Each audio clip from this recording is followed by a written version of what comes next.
క్రీస్తునందు ప్రియ దేవుని సంగమా, ప్రభువుకు రక్షకుడైన యేసుక్రీస్తు శుభనామంలో ప్రభు సన్నిధానానికి వచ్చిన మీ అందరికీ అనేక వందనాలు తెలియజేస్తున్నాను. ఇటు కరుణ మనకి ఇచ్చినందుకై దేవాది దేవునికి అనేక కృతజ్ఞతలు తెలియజేస్తున్నాను. ప్రియులారా, పరిశుద్ధ లేఖన భాగాన్ని చదువుకున్న పిదప ప్రార్థనతో ముందుకెళ్దాము. విగ్రహంలోకి ఏర్పాటు చేయబడిన పరిశుద్ధ లేఖన భాగము మార్కు సువార్త 14వ అధ్యాయము మొదటి 2 వచనాలు చదవగా విందాం. అనంతరం ప్రార్థించేద్దాం. 2 దినములైన పిమ్మట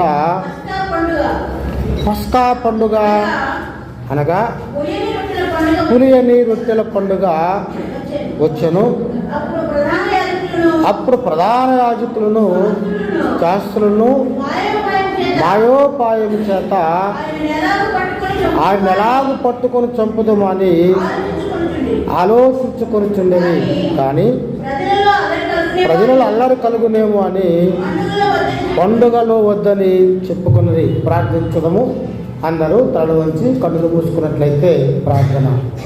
మహాగణుడును మహోన్నతుడును సర్వశక్తి మిక్కిలి కనికరము కలిగిన ప్రభువా, ఈ దినం ఈ నెలలో మొదటి ఆదివారము మేమందరము బలిలో ప్రవేశించబద్దులమై ఉన్నాం తండ్రి.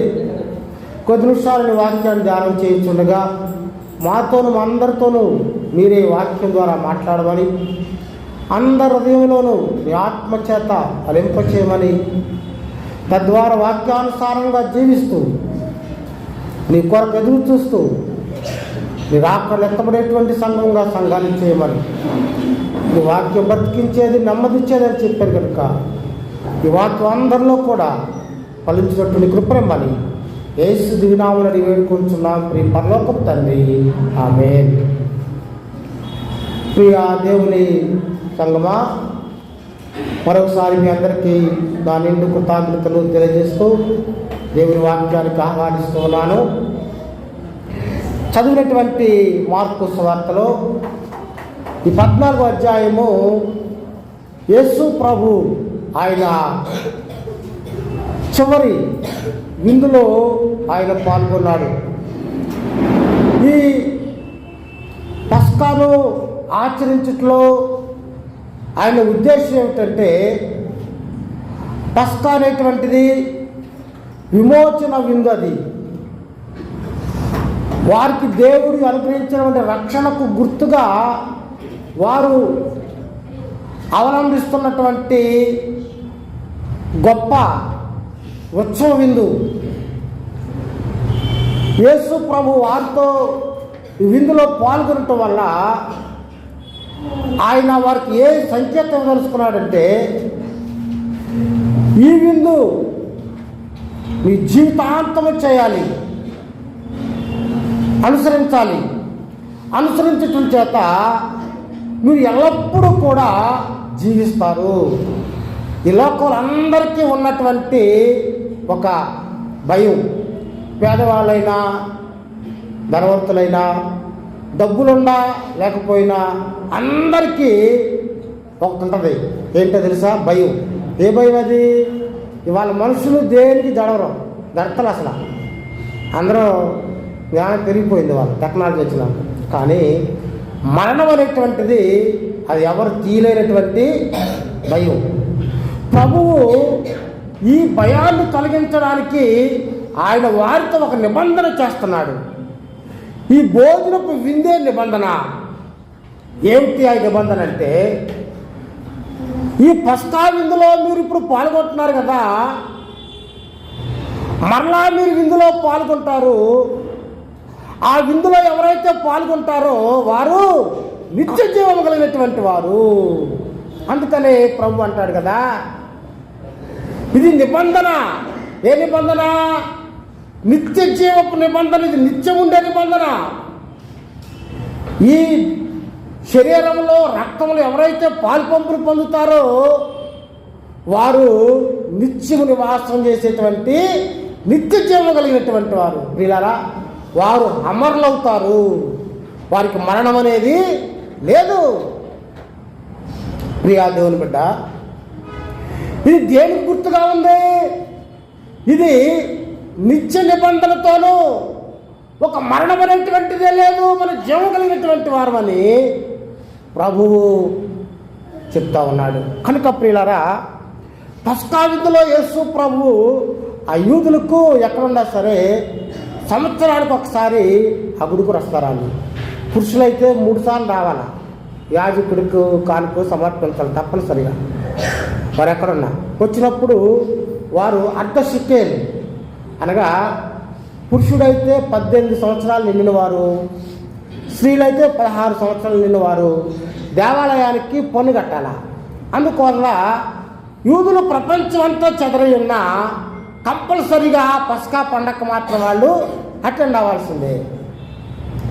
అందువల్ల వారు తప్పక విందులో పాల్పంపులు పొంది ఆనందాన్ని జ్ఞాపకం చేసుకుంటారు. ఏమనంటే, ఒకప్పుడు మేము బానిసలం, ఎక్కడ?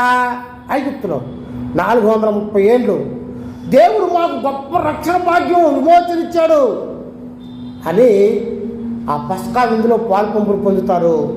ప్రభువు వారితో చెప్తున్నాడు, మీరు ఒకప్పుడు బానిసలైనా మీరు ఇప్పుడు ఈ విమోచన ఉత్సవ విందులో పొందుతున్నారు. కానీ నేను ఇచ్చేటువంటి రక్షణ పొందినటువంటి మీరు ఈ పస్కా విందులో పాల్పంపులు పొంది ఆ విందు తిన్నటువంటి వారు మరణిస్తారే తప్ప, కానీ నేను ఇచ్చేటువంటి ఈ విందులో పాల్గొనేవారు ఇక ఎన్నటికీ కూడా మరణం అనేది లేదు. ప్రియులారా, మరణాన్ని జయించేటువంటి విందు ఈ విందు. అందువల్ల మనమందరము కూడా ఈ యేసు ప్రభు ఇచ్చేటువంటి ఈ విందులో పాల్పంపులు పొందాలా. ఈ మార్కు సువార్త చదివిన భాగంలో యేసు ప్రభు ముమ్మారు 3 సంవత్సరాలు, అంటే ఆయన సేవ ఎంతకాలం చేశాడు? ఆయన 3.5 ఏళ్ళు. యోహాను సువార్తను బట్టి ఆయన 3 సార్లు యెరూషలేముకి వెళ్తాడు.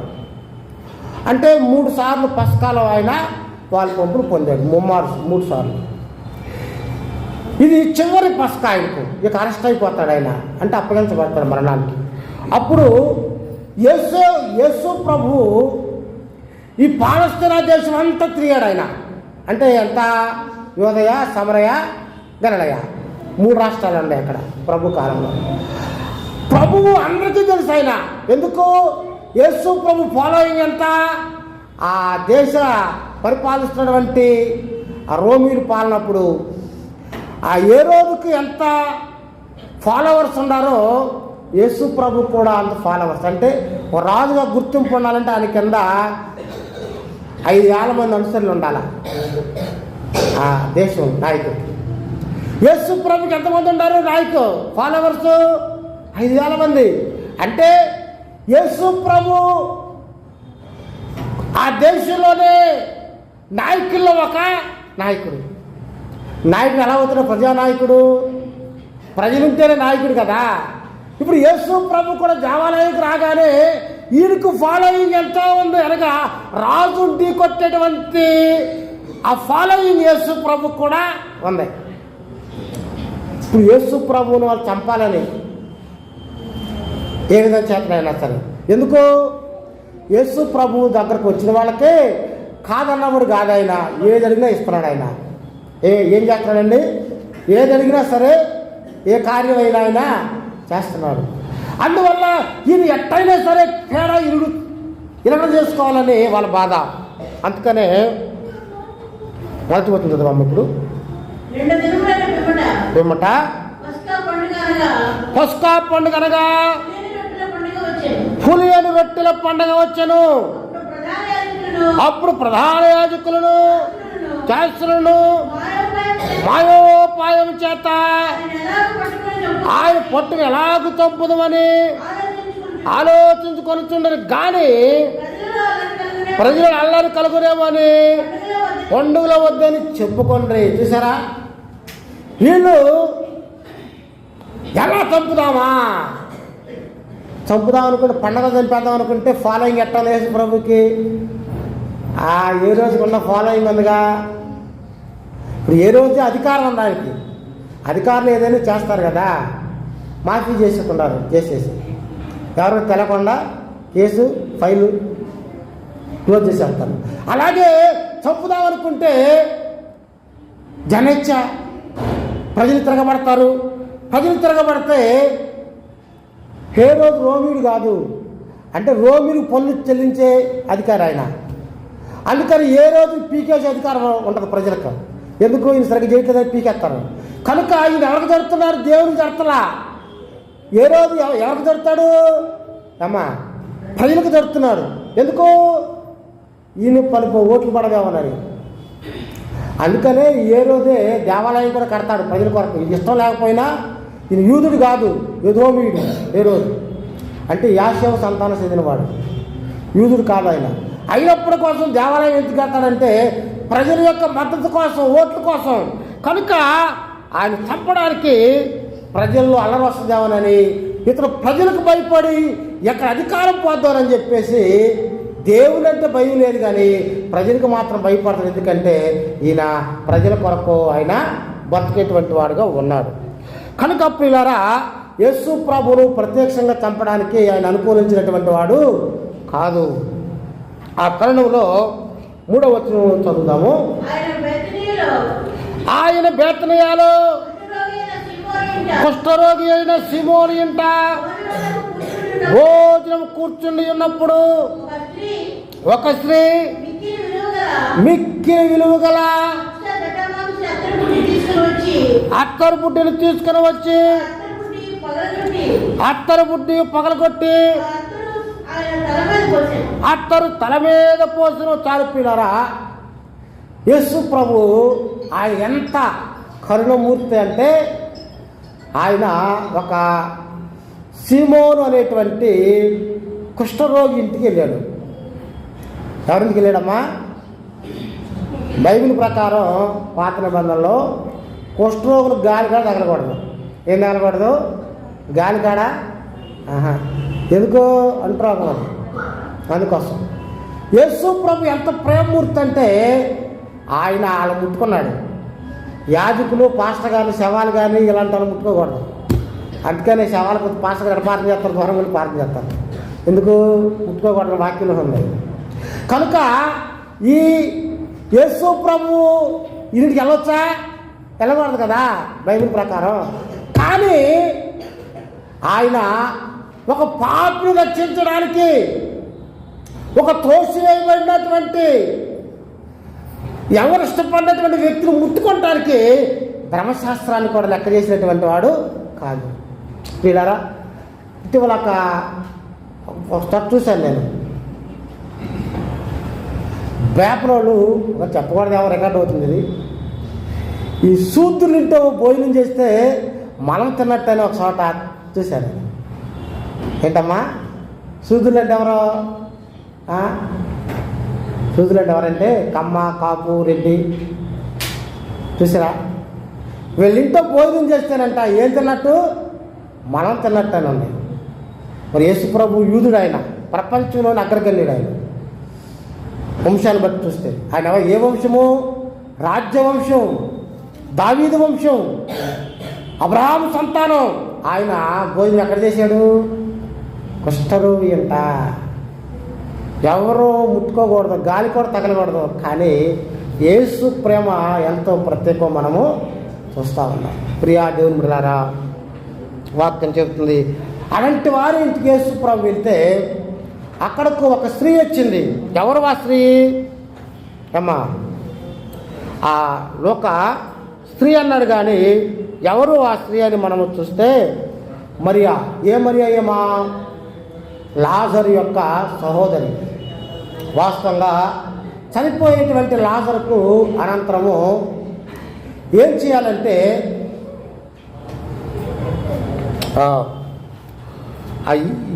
చేయాలంటే మరియా మార్తలు లాజరుకు సహోదరులు. ఆ లాజరు కొరకు ఏర్పాటు చేయబడినటువంటి అత్తరు ఏం చేసిందేమే? యేసు ప్రభువుకు ఆమె అభిషేకం చేసినటువంటిదిగా ఉంది. వాస్తవంగా ఆయన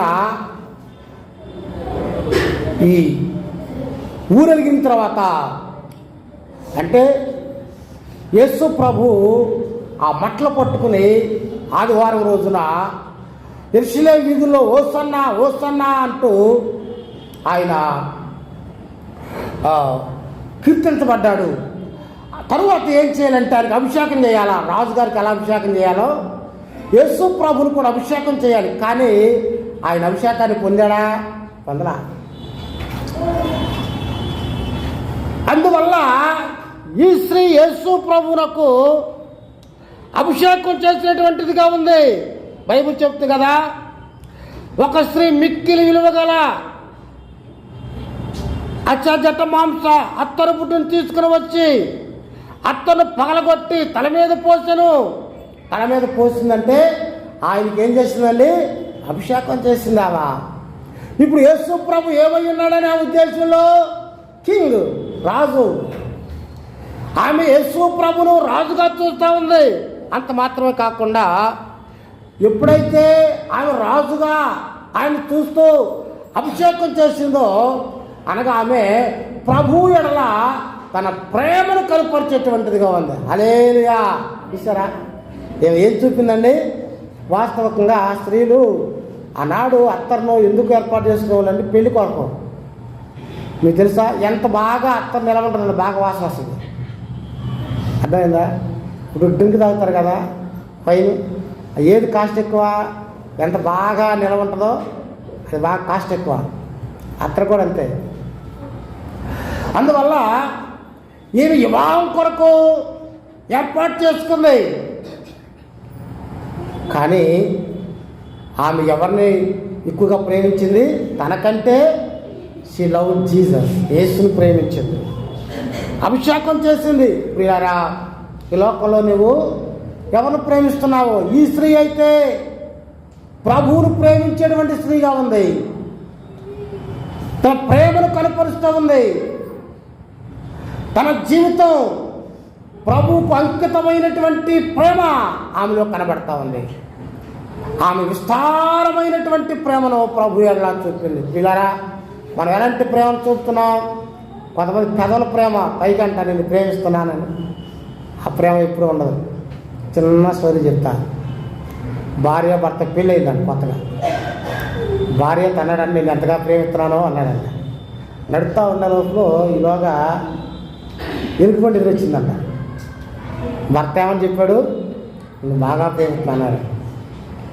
ఎలుగుబంటి వచ్చేసరికి బయటపోయి సప్పపోయి చెత్తెక్కాడంటే ఈయన భర్త.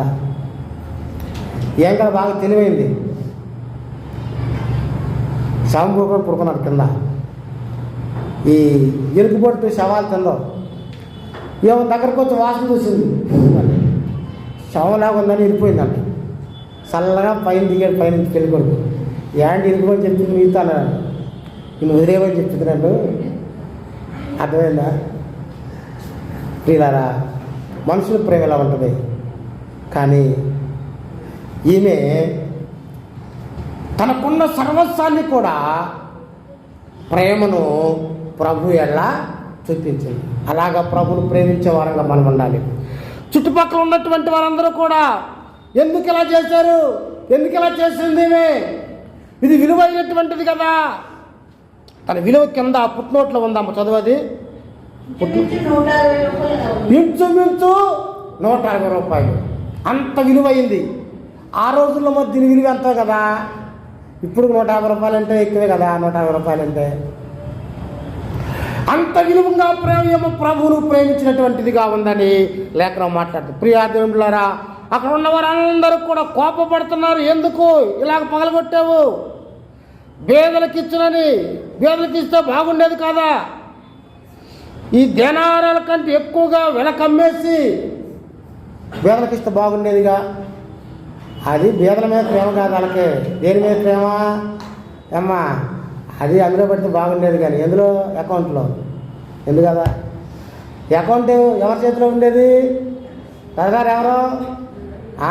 అందుకోసం అది. కనుక ప్రియా దేవులారా, ప్రభు ఒక మాట చెబుతాడు, బేదలు ఎల్లప్పుడూ మీతోనే ఉంటారు. ఆ కాలంలో బేదలు ఉన్నారు, ఈ కాలంలో బేదలు ఉన్నారు. బేదలు ఎప్పుడు కూడా ఉంటారు. కానీ ప్రభు చెబుతున్నాడు కదా, 9వ వచనం చదవమ్మా.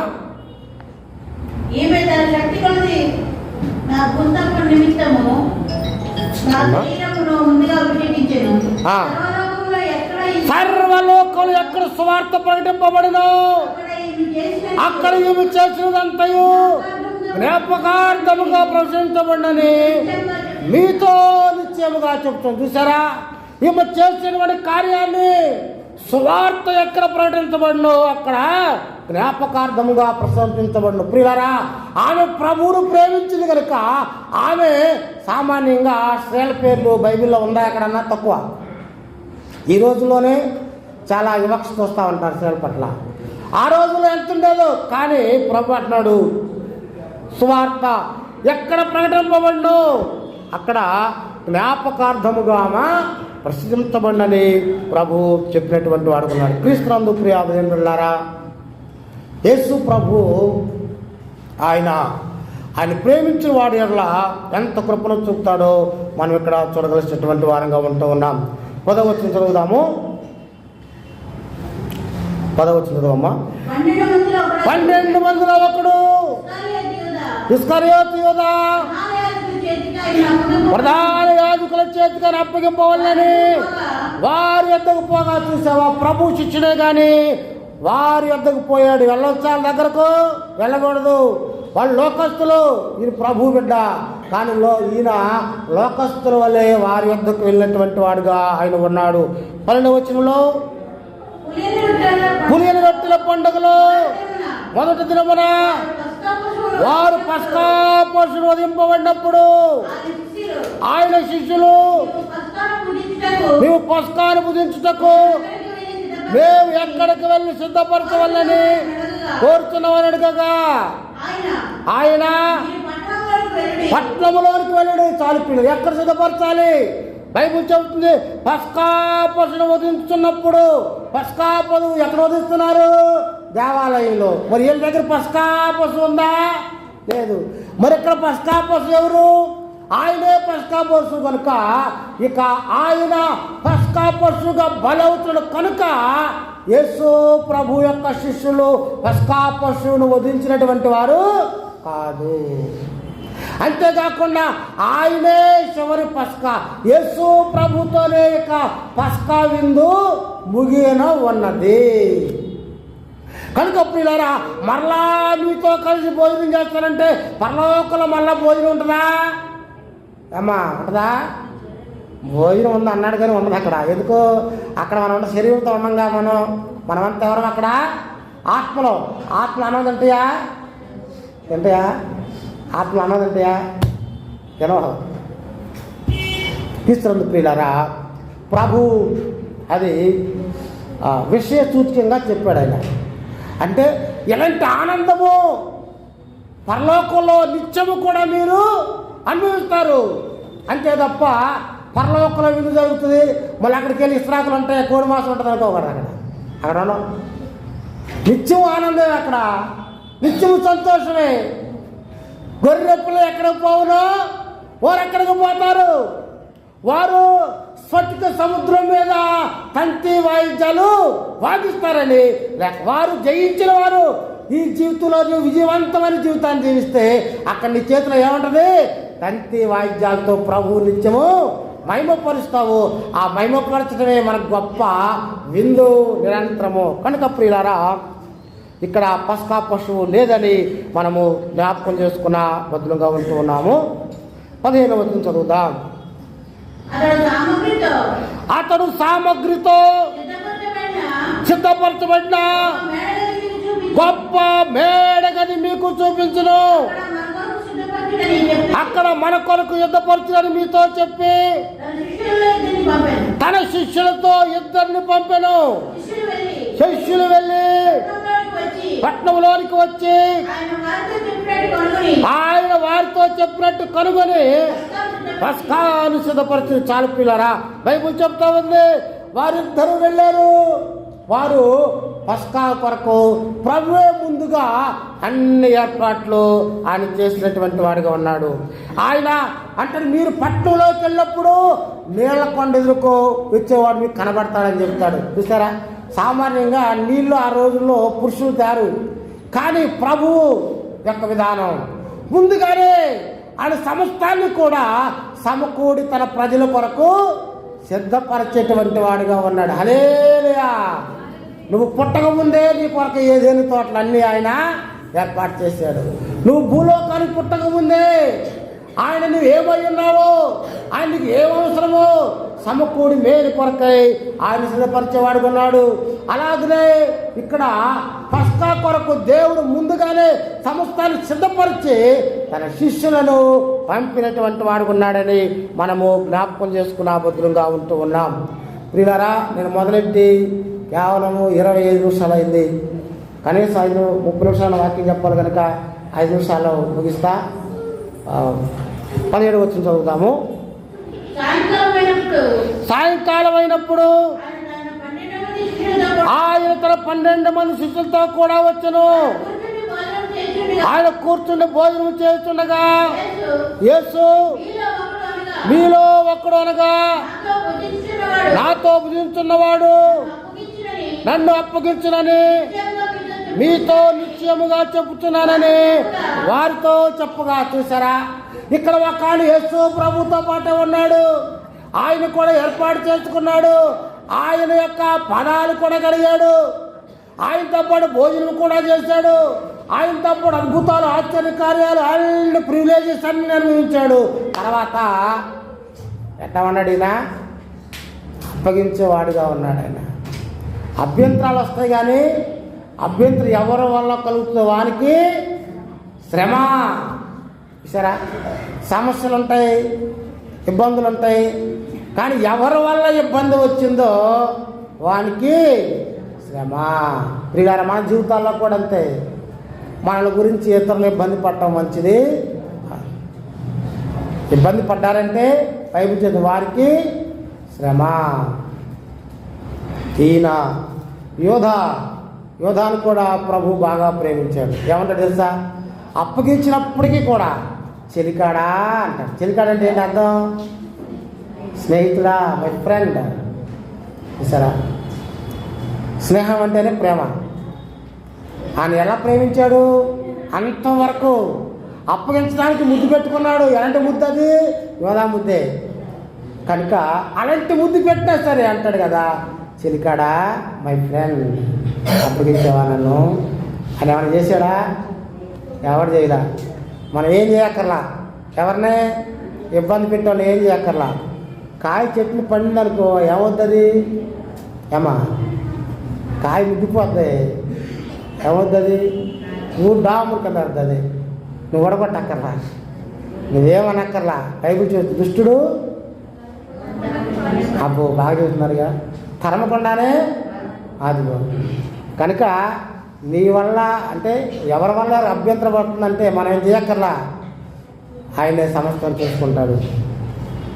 సరే, ఈయన కూడా శిష్యులు ఏమైనా చేశారా? తిరగబడ్డారా? ప్రభు అని తిరగబడ్డాడా?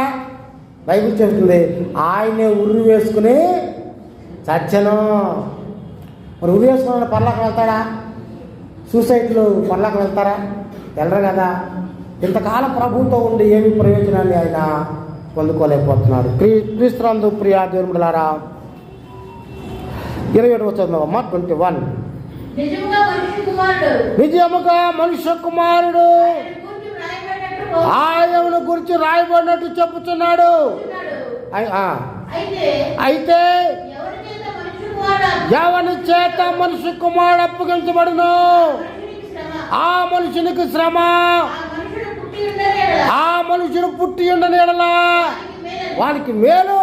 ఇప్పుడు ఎవరి గురించి మాట్లాడుతున్నారు ప్రభు? యోధాను గురించి. ఆ మనుషుడు పుట్టకున్న అతనికి మేలు. పిల్లరా, అతను ఉండి చేసింది ఏంటంటే నిరపరాధిని అప్పగించాడు. యేసు ప్రభు ఆయన హత్య చేయబడడానికి యోధ కారణమయ్యేటువంటి వాడుగా ఉన్నాడు. క్రీస్తునందు పిల్లరా, 22వ వచనం చదవమ్మా.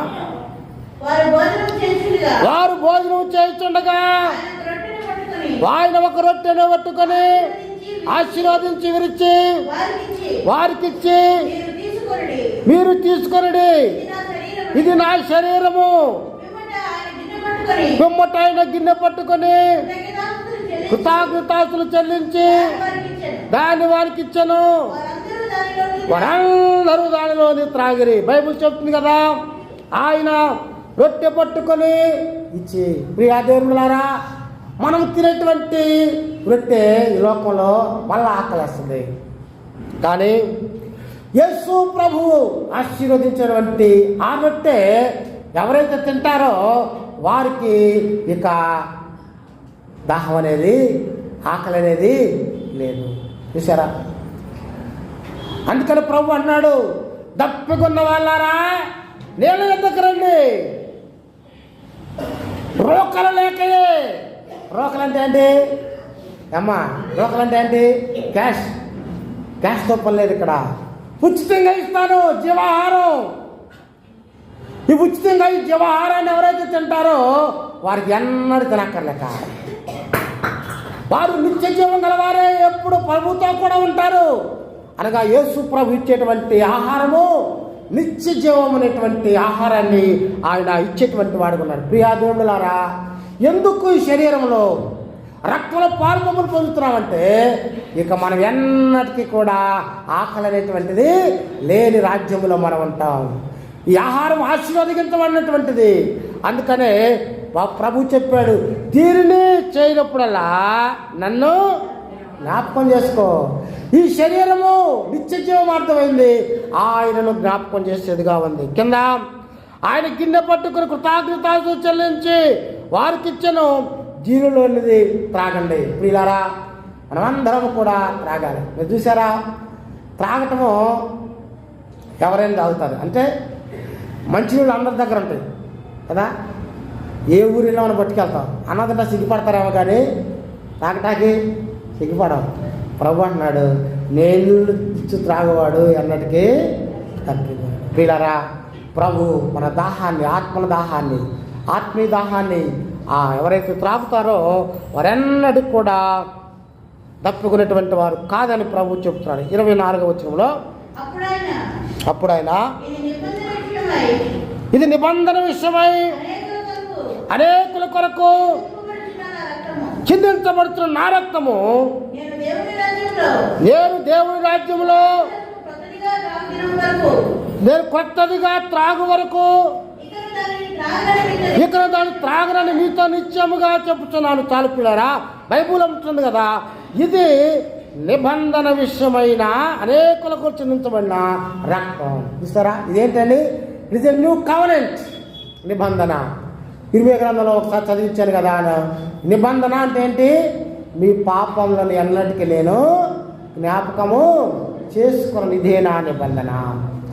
ఈ ప్రభు శరీరము, ప్రభు యొక్క రక్తంలో మనం పాలుపంపులు పొందుతామంటే ఆ నిబంధన ఏంటంటే I never remembering your sin, అనగా మీ పాపాలను ఎన్నటికీ కూడా. ఇక ఈ శరీరం రక్తం ద్వారా మనం ఏం చేయబడ్డామండి? పరిశుద్ధపరచబడ్డాం. అందుకనే పరిశుద్ధులు పాల్గొనేటువంటి విందిది. యేసు ప్రభు యొక్క రక్తము పాపులమైన మనల్ని ఏం చేసిందండి? ఆయన ద్వారా మనం శుద్ధీకరించబడ్డాం, పరిశుద్ధులుగా చేయబడ్డాము.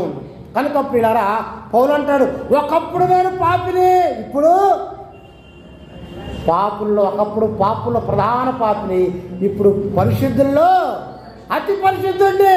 చూసారా?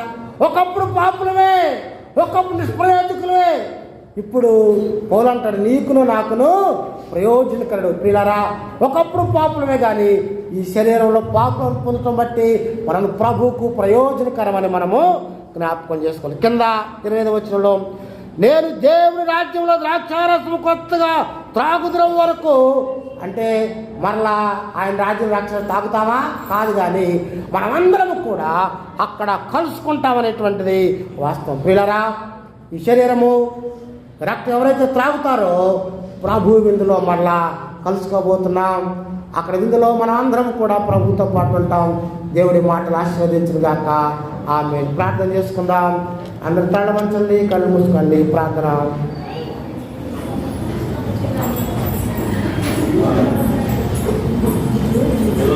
మన ప్రభు ఆయన మనతో నిబంధన చేశాడు. మీ పాపాలు ఎన్నటికీ జ్ఞాపకం చేసుకోను. నా శరీరము నా రక్తం ద్వారా మీరు పరిశుద్ధులుగా చేయబడ్డారు. మరలా నేను రాజ్యంలో కలుసుకొని పరిగెత్తడం కూడా నేను చేయనప్పుడు అలా నన్ను జ్ఞాపకం చేసుకోండి అని ప్రభువు చెప్తున్నాడు. ప్రియా దేవులారా, మనం ప్రభు వైపు చూడవలసినటువంటి వారంగా ఉన్నాం. ఆయన నిన్ను నన్ను పరిశుద్ధ జనాంగాలు ఏర్పాటు చేయబడినటువంటి సొత్తుగా ఆయన చేసినటువంటి వాడు ఉన్నాడని లేఖనము మాట్లాడుతుంది. ప్రార్థించుకును. మహాగణుడు, మహోన్నతుడు, సర్వశక్తి మిక్కిలి కనికరం కలిగిన ప్రభువా, చెప్పబడిన వాక్యాన్ని బట్టి కృతజ్ఞతలు తండ్రి. ప్రతి ఒక్కరిలోనూ భరింపచేయండి. మహిమ ఘనత ప్రభావాలు మీరే పొందండి ప్రభువా. ఎవరైతే వాక్యం విన్నారో వారందరి జీవితాల్లో కూడా ఈ గొప్ప కార్యాలు చేయండి ప్రభువా. వారి అవసరాలు తీర్చండి, రకాలు తీర్చండి. నిరుద్యోగులైన పిల్లల పట్ల కృప చూపండి తండ్రి. ఎవరి కష్టాల్లో నష్టాల్లో వ్యాధి బాధలో ఉన్నారు ప్రభువా, ఈ వాక్యం ద్వారా ప్రతి ఒక్కరు కూడా ఆశీస్సు పొందట్టుగా సహాయం దయచేసి వాక్యాన్ని అందరం ఫలింపు చేయమని యేసు దివినాములు అడిగి వేడుకున్నాం తండ్రి. ఆమేన్. తండ్రి దేవుని ప్రేమ, కుమారుడు యేసుక్రీస్తు కృప, పరిశుద్ధాత్మ సహవాసము ఇప్పుడు ఎలా సదాకాలం వాక్యం ప్రతి ఒక్కరికి తోడై ఉండి కాచి కాపాడుగాక. ఆమేన్. అందరికీ వందనాలు.